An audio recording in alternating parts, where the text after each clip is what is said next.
जब से नीतीश कुमार को जिस तरह से 71 सीट से 41 सीटों पर चिराग जी ने सिमटा दिया, तो नीतीश कुमार बौखलाए हुए थे कि किसी तरह इससे बदला लेना है। तो इनको एक कमजोर कड़ी और मोहरा चाहिए था। तो वो मोहरा उनको पता चला कि पशुपति पारस जी कुछ बिंदुओं पर नाराज चल रहे हैं, तो आग में घी डालने का काम जो नीतीश कुमार ने किया। आज सड़क किनारे कौन लोग हैं? सारे महादलित लोग। जो नाली किनारे रह रहे कौन है? सारे महादलित लोग।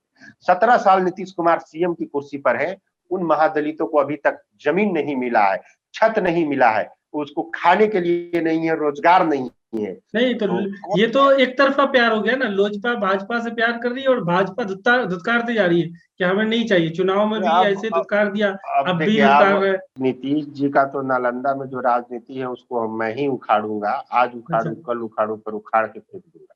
तो उस तरीके से क्या अभी आपको चिराग पासवान का हनुमान कहा जा सकता है? देखिए, कहने वाले लोग बहुत कुछ कहते हैं, नहीं पर मैं विकट परिस्थितियों में सभी लोगों का मदद किया है। आपका जो भीम आर्मी, उसमें राष्ट्रीय अध्यक्ष आपकी जाति का, उपाध्यक्ष आपकी जाति का, महासचिव आपकी जाति का, जिला अध्यक्ष आपकी जाति का, तो आप जिस तरह से आरोप लगाते हैं दूसरों पे, तो आप अपने को भी तो देखिएगा ना कि आप ही एक जाति के लोगों को, दलितों में और भी जातियां हैं, आप उनको क्यों नहीं बड़े पद पर देते हैं? पब्लिक की भी गलती है कि वो सही नेता का चुनाव नहीं करते, वो इलेक्शन के समय रुपया खोजते हैं। तो मैं गरीब परिवार का बेटा हूँ, मेरे घर में ना नौकरी है, मेरे पिताजी बीमार है, मेरी माँ है, भाई बहन है, किस तरह से उन लोग रहते हैं जो मैं ही जानता हूँ। यंग एंड एंग्री में फिर से आपका स्वागत है। आज हमारे साथ जो मेहमान है वो लोक जनशक्ति पार्टी का जो अगर हम माने कि अभी 2 खेमे में हो चुकी है लोक जनशक्ति पार्टी, जो चिराग पासवान का खेमा है उसके लीडर हैं अमर आजाद जी। विधानसभा चुनाव भी लड़े थे, जो पिछला विधानसभा चुनाव 2020 में हुआ। मुजफ्फरपुर के बोचाहा से लोक जनशक्ति पार्टी के उम्मीदवार थे और तीसरे पर आए थे। तकरीबन 8-9 हजार वोट भी आया था और भीम आर्मी के सक्रिय मेंबर रहे हैं। अभी द ग्रेट भीम आर्मी नाम से इनका एक अपना भीम आर्मी का ही वो चल रहा है, जो मेन भीम आर्मी है उससे ये अलग हो चुके हैं। सीधे सवालों पर आते हैं अमर आजाद जी। आपकी राजनीति की शुरुआत कहाँ से होती है? उम्र आपकी अभी 27-28 ही है, तो आपने राजनीति की शुरुआत कहाँ से की, कैसे की, थोड़ा हमारे दर्शकों को बताएं, फिर हम आगे चलते हैं। देखिए, मैं राजनीति का शुरुआत, पहले तो राजनीति नहीं, मैंने सामाजिक संगठन और सामाजिक रूप में काम किया। 2009 में मैंने पटना यूनिवर्सिटी में बीए में पढ़ाई के लिए दाखिला लिया। और ऐसे मेरा घर नालंदा जिला से है, मैट्रिक इंटर मेरा नालंदा और शेखपुरा जिला से हुआ है, मेरा घर वहीं है। बचपन से मैंने टाटा में रह करके पढ़ाई की थी, प्री मैट्रिक और पोस्ट मैट्रिक मेरा नालंदा और शेखपुरा। उसके बाद ग्रेजुएशन में मैंने पटना यूनिवर्सिटी में नाम लिखाया ज्योग्राफी डिपार्टमेंट से, वहाँ से स्नातक किया। फिर उसके बाद मैंने एलएलबी किया, उसके बाद एमए की पढ़ाई की पटना यूनिवर्सिटी से। और 2010-11 से ही जो अंबेडकर छात्रावास है पटना में, जहाँ से रामविलास पासवान जी पढ़ के निकले हैं, और ये दलित आंदोलनों का गढ़ कहा जाता है। आप जेएनयू में जिस तरह से आंदोलन होते हैं, तो बिहार में जो दलित इशू, संवैधानिक मुद्दों पर अगर कोई लड़ाई लड़ता है तो अंबेडकर कल्याण छात्रावास महेंद्रू जीडब्ल्यू हॉस्टल का। मैंने यहाँ प्रीफेक्ट जो होता है छात्र नेता के तौर पर लोगों ने हमें चुना। उसके बाद all Bihar Ambedkar hostel association है, उसका मैं भी अध्यक्ष रहा। पूरे बिहार में जितने भी अंबेडकर छात्रावास हैं, हर एक जिला में 2-4 है, उसका मैं अध्यक्ष भी हूँ। तो वहां से मैंने स्टार्ट किया कि आरक्षण के मुद्दे पर मैंने अपनी आवाज को उठाया, चाहे ऊना कांड हो, चाहे रोहित वेमुला का कांड हो, चाहे SC/ST एक्ट आंदोलन हो बिहार में। और मैंने कई नेताओं से भी हमारा जुड़ाव रहा है, क्योंकि हम राजधानी के छात्रावास में रहते हैं। और इस तरह से जीतनराम मांझी पूर्व सीएम से हमारे अच्छे संबंध रहे हैं, श्याम रजक जी हैं, बहुत सारे, तेजस्वी यादव जी हैं, लालू, बहुत सारे जितने भी राजनीतिक लोग हैं, और चिराग पासवान जी जिनकी पार्टी में मैं अभी हूँ, प्रत्याशी रहा हूँ, इन लोगों से काफी जुड़ाव इसलिए रहा क्योंकि मैं संवैधानिक मुद्दों पर मुखर होकर के अपनी आवाज को रखता था। मैं 2012 में जेल भी जा चुका हूँ छात्रवृत्ति आंदोलन में, बेउर पटना 1 महीना जेल में भी मुझे रहना पड़ा था। जब वो आंदोलन हुआ था 2016 में, मैंने छात्रवृत्ति आंदोलन किया था।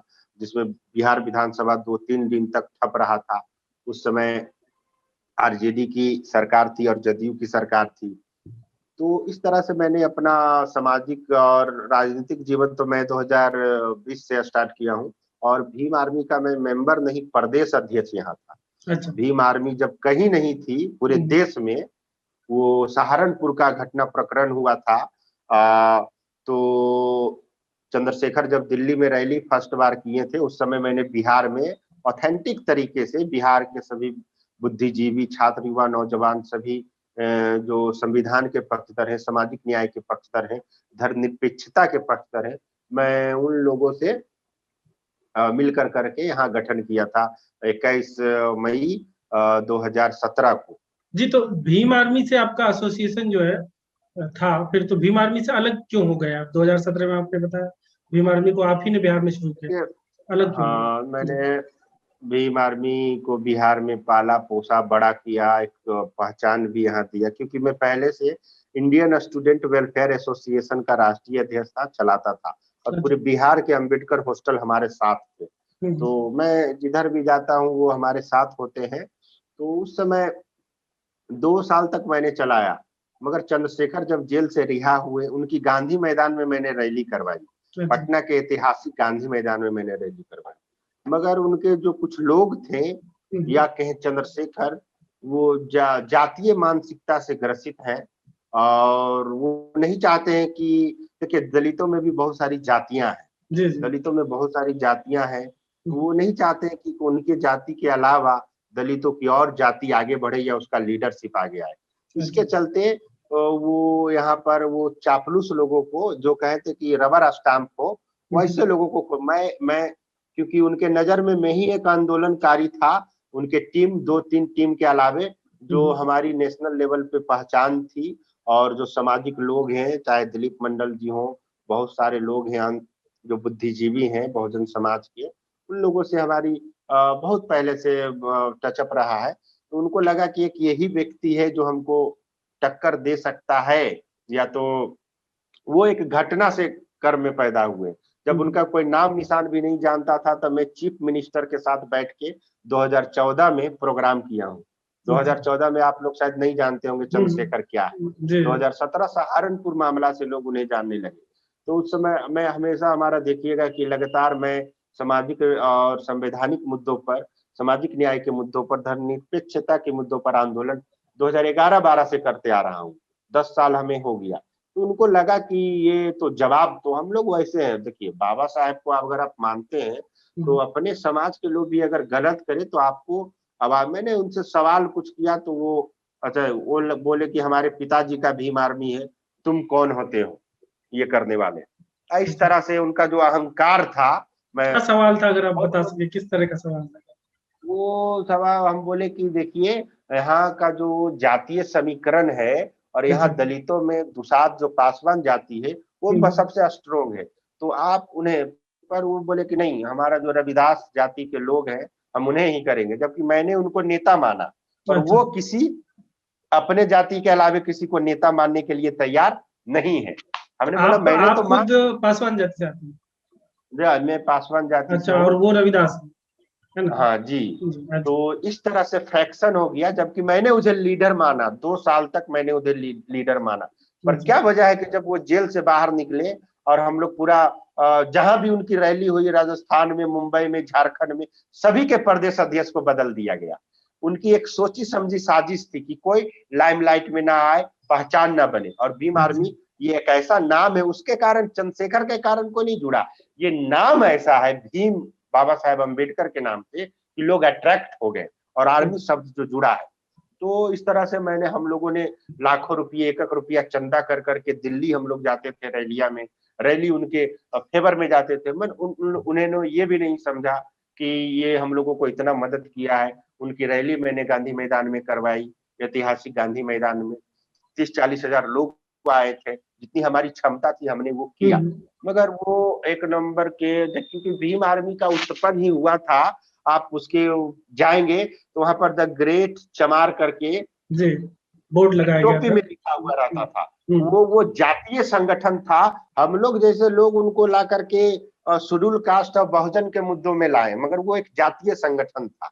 ये सबको जानते। उनके वो दूसरों पे सवाल करते हैं कि आप प्रदेश अध्यक्ष है तो दूसरे जाति के लोगों को, पर मैं उनसे पूछता, कई बार बोला, आपका जो भीम आर्मी उसमें राष्ट्रीय अध्यक्ष आपकी जाति का, उपाध्यक्ष आपकी जाति का, महासचिव आपकी जाति का, जिला अध्यक्ष आपकी जाति का, तो आप जिस तरह से आरोप लगाते हैं दूसरों पे, तो आप अपने को भी तो देखिएगा ना कि आप ही एक जाति के लोगों को, दलितों में और भी जातियां हैं, आप उनको क्यों नहीं बड़े पद पर देते हैं। आपका जो राष्ट्रीय अध्यक्ष है वो इतने साल से बना हुआ है, मगर प्रदेश अध्यक्ष जो दूसरी जाति में दलितों का है वो खराब है। तो मैं सवाल, और आज तक उनकी हिम्मत नहीं हुई कि मेरे से बैठ करके वो सवाल जवाब कर ले, क्योंकि मैं मुंह पे बोलने वाला व्यक्ति हूँ। अब अभी की जो स्थिति है, जिस पार्टी से अभी आप जुड़े हैं, लोजपा के ऊपर आते हैं। लोजपा से आपका एसोसिएशन कब से हुआ? लोजपा से आप कब जुड़े? लोजपा से देखिए, रामविलास पासवान जी बहुत पहले से ही हॉस्टल से पढ़े हुए थे और उनसे हमारा व्यक्तिगत संबंध रहा है। वो हमारे हॉस्टल के सीनियर लीडर, सीनियर स्टूडेंट रहे हैं और बाद में जाकर के भारतवर्ष के वो लीडर बने। इस नाते उनका गहरा संबंध है अम्बेडकर छात्रावास महेंद्रू पटना से, और इस कारण चिराग जी से भी हमारा बहुत संबंध रहा है। सामाजिक मुद्दों, जितने भी दलित लीडर हैं उनसे मेरा अच्छा संबंध रहा है, क्योंकि मैं मुद्दों को लेकर के, समस्याओं को लेकर के उनके पास जाता हूँ, आवेदन देता हूँ और बात भी करता हूँ। तो लोजपा से पहले से भी था, पर ऑफिशियली में जुड़ा नहीं था। तो 2020 का जो विधानसभा चुनाव हुआ और रामविलास पासवान जी जब डेट किए, उस समय में हमारा झुकाव लोजपा की तरफ बढ़ा और मैंने चुनाव भी लड़ा और अभी प्रवक्ता में हूँ।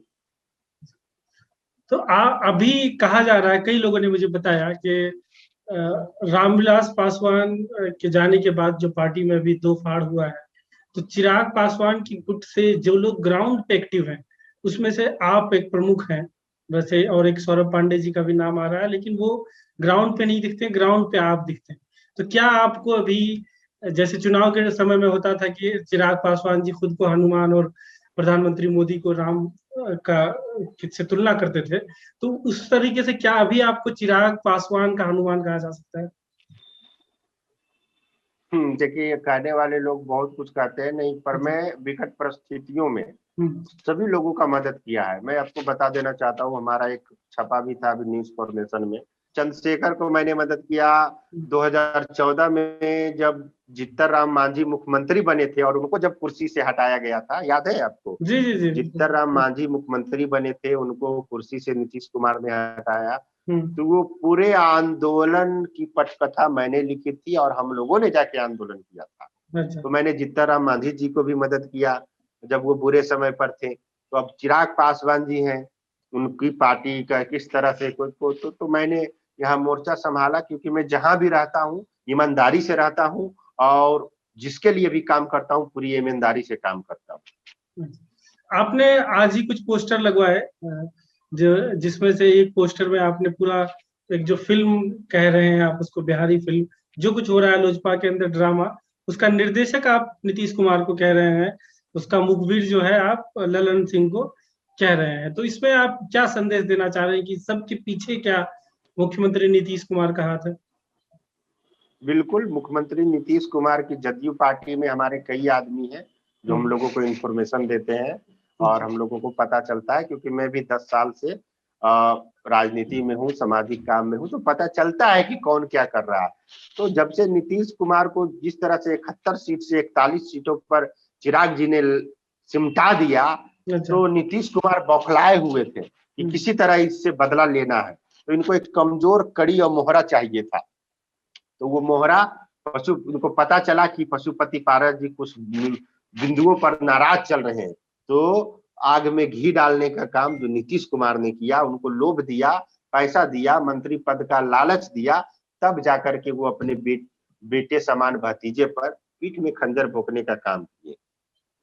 तो इस चीज का क्या अंदाजा आप लोगों को था? जैसे चिराग पासवान ने जितने भी चिट्ठी बाहर ट्विटर पे डाले हैं, तो उनसे ऐसा लग रहा है कि चिराग पासवान को खुद तो ये अंदाजा था कि कुछ चल रहा है, चाचा नाराज हैं उनके, लेकिन आप लोगों को एज ए पार्टी वर्कर क्या इस चीज का अंदाजा था कि पार्टी के अंदर कुछ गड़बड़ चल रहा है? नहीं, हम लोगों को भी ये सब बातें पता थी, नाराजगी थी, इतना पता था कि किन्हीं मुद्दों पर नाराजगी है, मगर इतना नहीं पता था कि ये नाराजगी इस मोड़ पे आ जाएगी। और मैंने तो पहले बोला कि वो नाराज परिवार में, हर एक परिवार में लड़ाई झगड़े होते हैं, सब कुछ होता है, पर देखिएगा कोई उकसाने वाला होता है उसको, जो कहता है कि इसकी जान मार दो या हत्या कर दो, ये कर दो, वो कर दो, केस में फंसा दो, ये कर दो। तो उस तरह का काम जो करने का काम वो जदयू और नीतीश कुमार ने करने का काम किया। अच्छा, आप मूलतः जो है नालंदा के रहने वाले हैं, राजनीति मुजफ्फरपुर में करते हैं, बीच में पटना पार करके आप इधर आके राजनीति कर रहे हैं, तो क्या इसकी वजह है? क्या नालंदा में नीतीश जी के जिले में क्या आपका राजनीतिक जगह ही नहीं मिल पाया, राजनीति जगह, या मुजफ्फरपुर से कुछ खास है? नीतीश नीतीश जी का तो नालंदा में जो राजनीति है उसको मैं ही उखाड़ूंगा, आज अच्छा। उखाड़ू कल उखाड़ू पर उखाड़ के फेंक दूंगा। अच्छा। उस समय टिकट का बात था, टिकट वहां किसी दूसरे को मिल गया था और मैं पार्टी में नया नया आया था, हमें चुनाव लड़ना था, इसलिए हमें टिकट मिला तो हम चुनाव लड़े। एक अनुभव भी हमें प्राप्त हुआ कि कैसे चुनाव लड़ा जाता है, कितना रुपया खर्च होता है, कैसे पब्लिक को डील, तो एक एक्सपीरियंस हमारे लिए रहा जो अच्छा। बहुत मुझे फायदा कर रहा है। एक अनुभव हमें बहुत मिला कि एक 28-29-30 साल का मैं युवा हूँ कि कैसे एक गरीब गरीब लड़का अगर कोई चुनाव लड़ सकता है तो उसको किन किन कठिनाइयों का सामना करना पड़ता है, मैं ये समझ गया इस इलेक्शन लड़ करके, और पैसे का क्या महत्व है। किन किन कठिनाइयों का सामना करना पड़ा आपको, थोड़ा बताइए। सबसे पहले तो फाइनेंशियली हमें कठिनाइयों का सामना करना पड़ा, क्योंकि जो वोटर है, मैंने देखा कि आपको अगर कोई लड़का 10 साल से समाज में काम कर रहा है, वो कहीं से भी चुनाव लड़े तो लोगों को जिताना चाहिए था, मगर बिहार में जो जातिवाद है, बिहार में जो जातीय व्यवस्था है, उस व्यवस्था और जो भ्रष्टाचार है, लोग सोचते हैं कि आप इलेक्शन लड़ने आए हैं तो रुपया पैसा वाला होगा, लोगों को लगा कि अमर आजाद बहुत रुपया पैसा वाला है, तो लोग वहां के पब्लिक वोटर्स बहुत सारे लोग, देखिए मैं सच्चाई बता रहा हूँ, पब्लिक की भी गलती है कि वो सही नेता का चुनाव नहीं करते, वो इलेक्शन के समय रुपया खोजते हैं।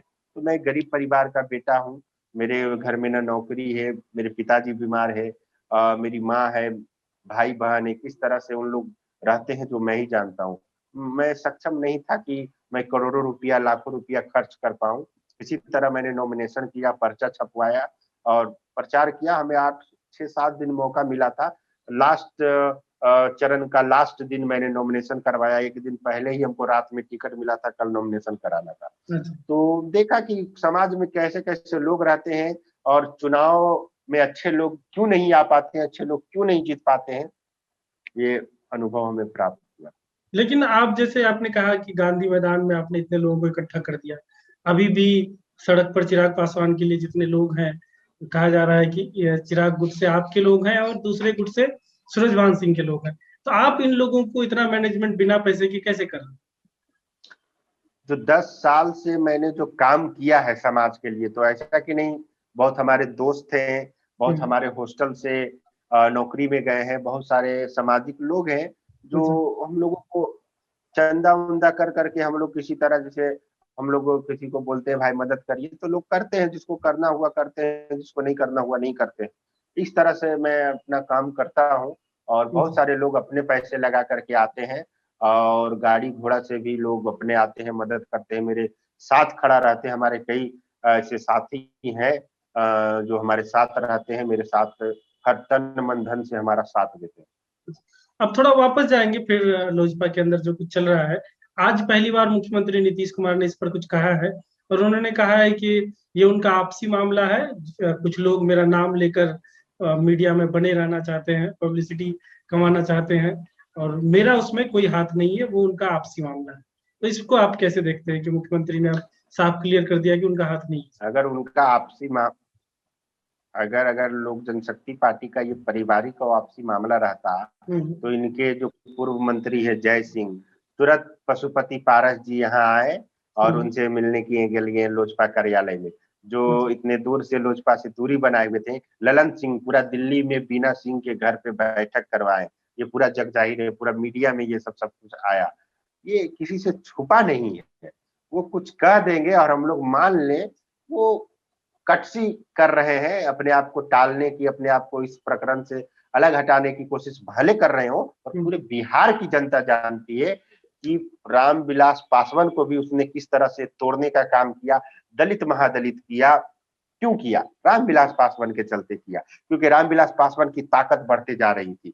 वो दलितों का 22% जो वोट है बिहार में, उनके वो नेता बन रहे थे, स्वर्णों के भी नेता, पिछड़ों के भी, वो सभी के नेता, पर जो कोर बैठ है दलितों का, इसलिए दलित महादलित कर करके उन्होंने रामविलास जी को तोड़ने का काम किया। आज देखिए महादलित जो बना है कि आज सड़क किनारे कौन लोग हैं? सारे महादलित लोग।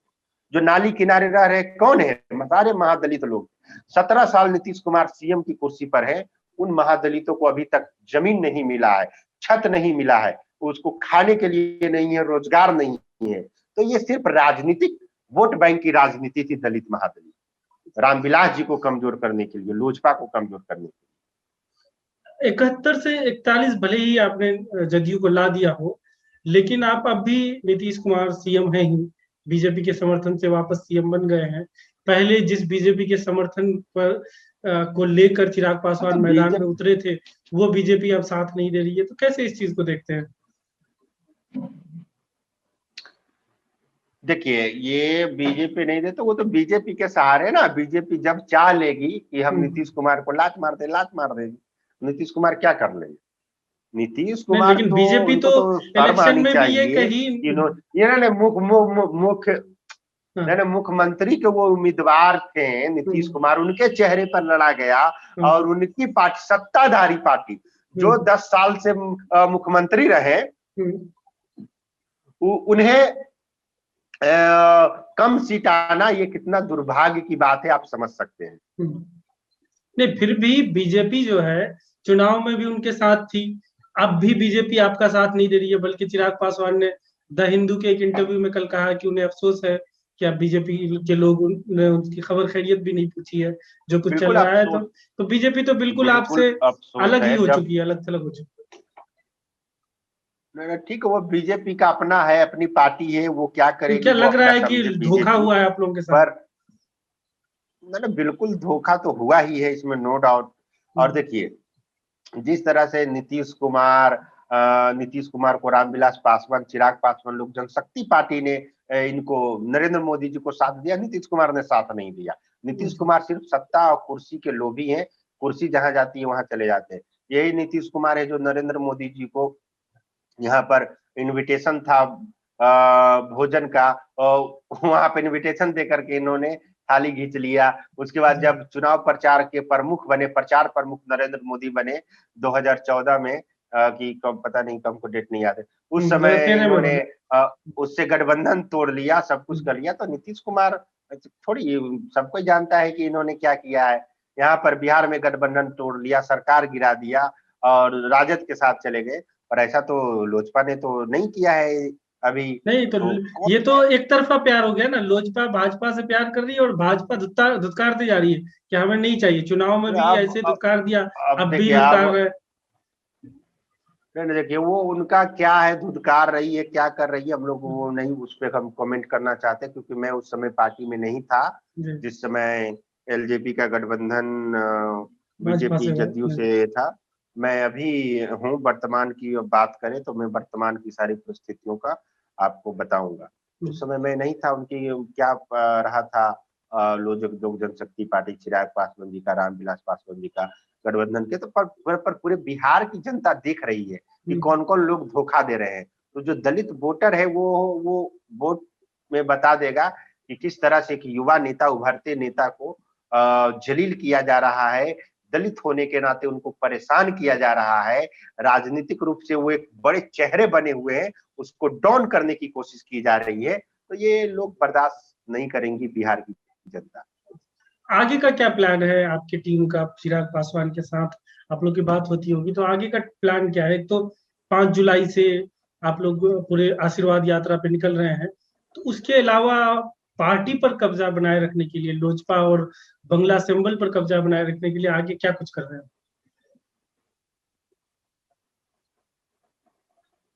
देखिए, बंगला सिंबल पे अभी भी राष्ट्रीय अध्यक्ष जो लीगल, अगर आप आएंगे लीगली रूप से आएंगे, तो अभी भी राष्ट्रीय अध्यक्ष चिराग पासवान जी है।